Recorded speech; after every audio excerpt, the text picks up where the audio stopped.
Sa live airing ng It's Showtime ay na-address na ang tungkol sa kumalat na news na may tatanggalin sa nasabing noontime show. Sa segment ng show ay napag-usapan kasi ang mga balita kung saan ay nagbahagi ang ilan sa mga host ng naranasan nilang maling balita na kumalat tungkol sa kanila. Kamakailan kasi ay ibinunyag ng bandang Itchy Worms at Rocksteady na sina Jugs at Teddy Corpus ng manganib sa It's Showtime. Pero sa awa naman ng Diyos, nagpapasalamat daw sila dahil hanggang ngayon ay nasa It's Showtime pa rin silang dalawa.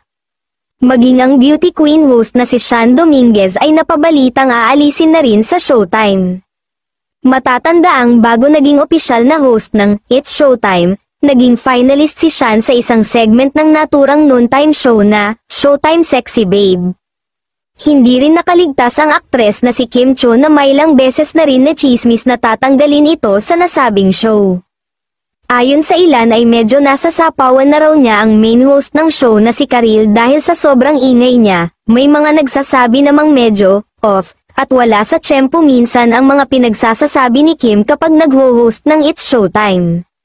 Samantala nilinaw ni Vice Ganda na, okay na kami, pero, natatakot ako na baka may mabawas, dagdag pa nito, ayokong may mabawas sa ngayon kasi the family we have now in It's Showtime, is so amazing, ayokong may mawala sa kanila, so kung ito lang ang mayroon kami for now, okay na to.